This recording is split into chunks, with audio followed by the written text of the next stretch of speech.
Dua kawasan kini diperuntukkan untuk perumahan baharu iaitu Chencharu di Yishun dan juga Gillman Barracks di Teluk Belangah.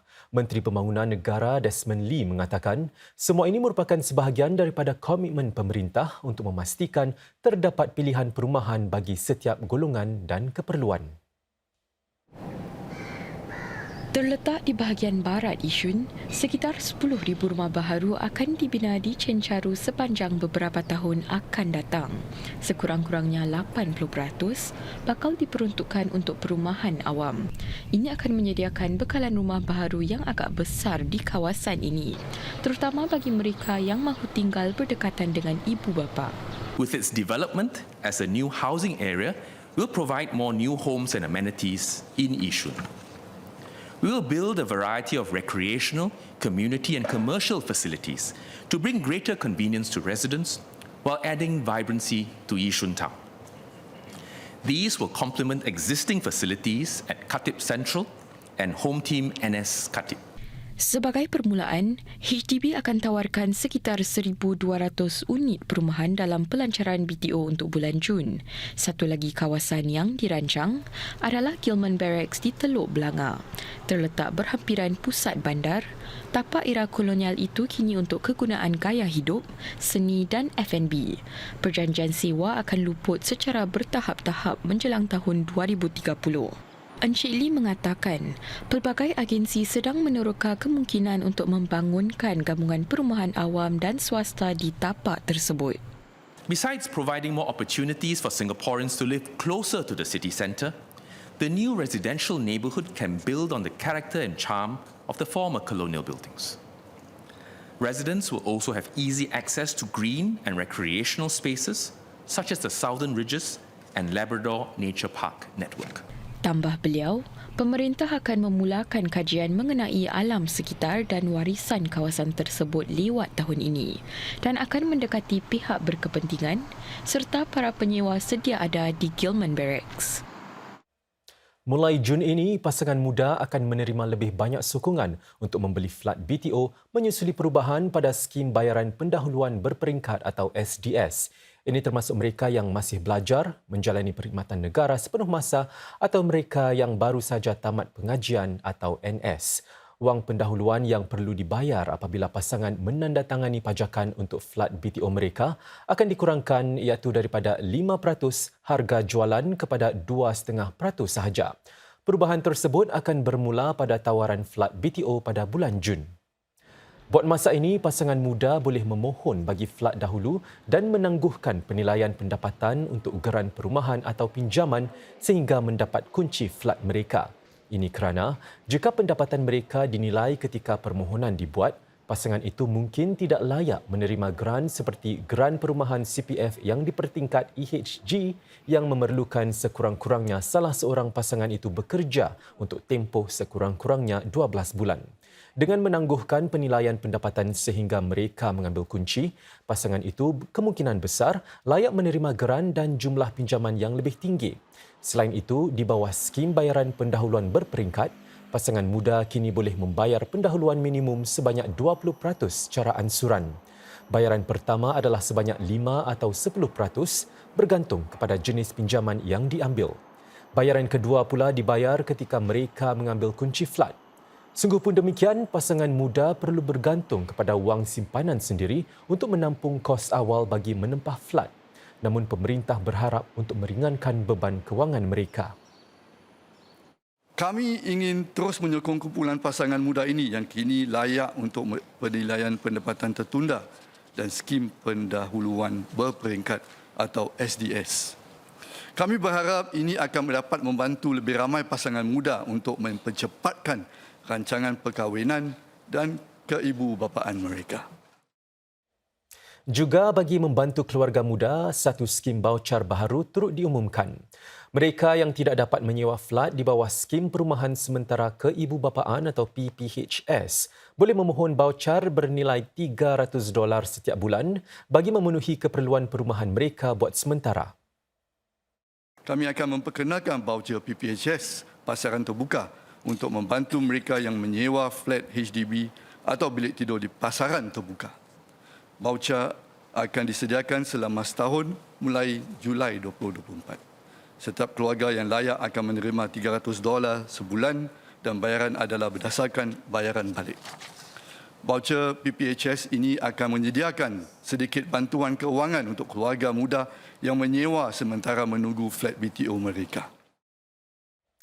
Golongan warga emas pula tidak lama lagi boleh pilih lebih banyak kemudahan di bawah satu program untuk melengkapi rumah mereka dengan ciri-ciri keselamatan.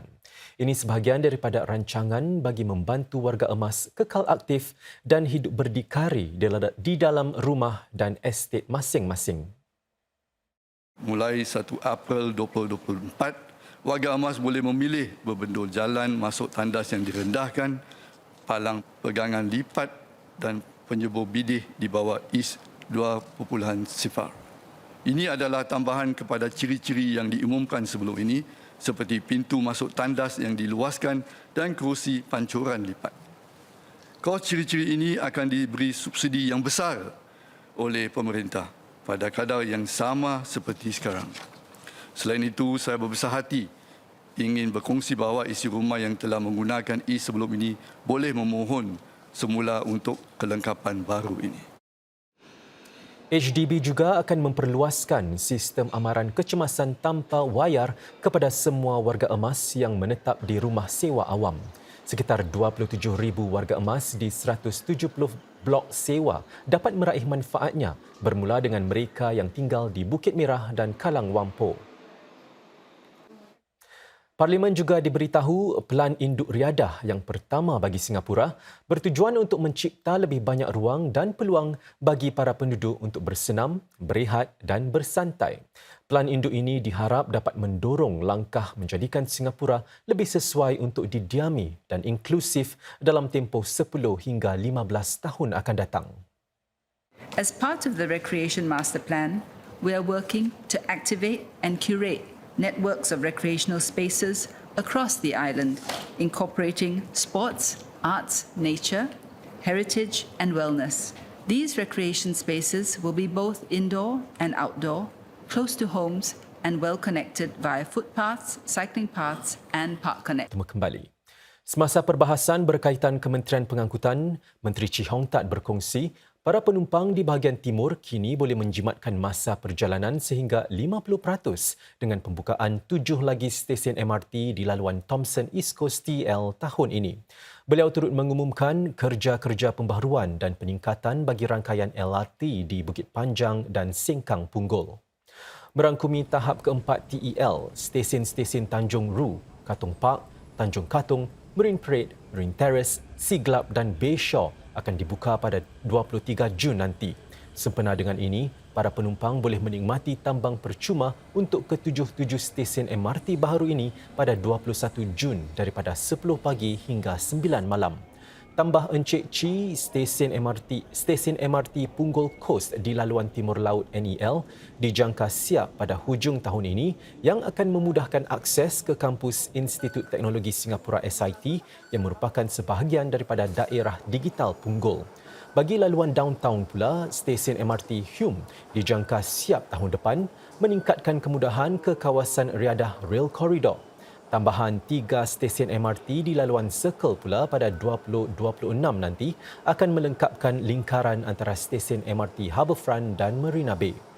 LRT Bukit Panjang akan menyambung semula operasi Dwi Gelong pada setiap Sabtu mulai 16 Mac ini.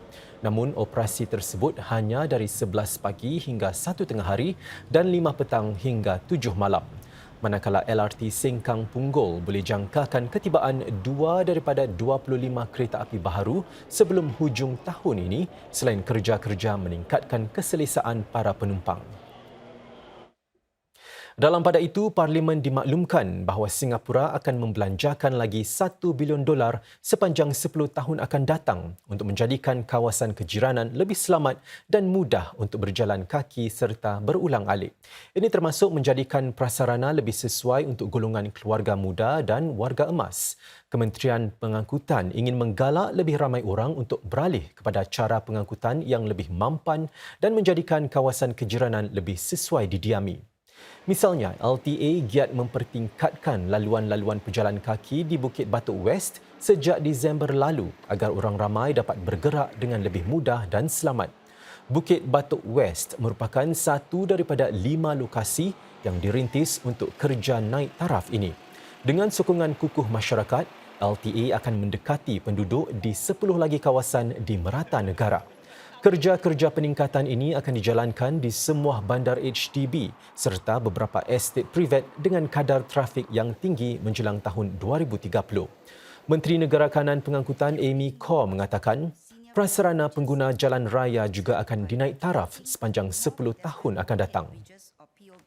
Singapura dan Australia sedang meneroka peluang untuk memperluaskan lagi kerjasama. Perdana Menteri Lee Hsien Loong menyifatkan bidang kerjasama baharu ini sebagai satu terobosan merangkumi bidang ekonomi digital dan hijau. Beliau bertemu rakan sejawatannya dari Australia, Anthony Albanese, di Melbourne. We signed an MOU on a green and digital shipping corridor, including building a zero or near zero greenhouse gas emission fuel supply chain on the shipping routes between Singapore and Australia, which will boost efforts by both countries to reach net zero. We have also developed a set of joint principles for cross-border electricity trading, which will enhance our decarbonisation pathways and energy security. Kedua-dua negara turut menegaskan kemajuan memberangsangkan yang dicapai dalam kerjasama strategik menyeluruh CSP yang akan mencapai ulang tahun yang ke-10 tahun depan.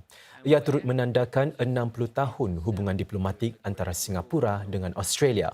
Selain hubungan dua hala, kedua-dua pemimpin juga akur betapa pentingnya hubungan di peringkat serantau menjelang sidang puncak khas ASEAN-Australia esok.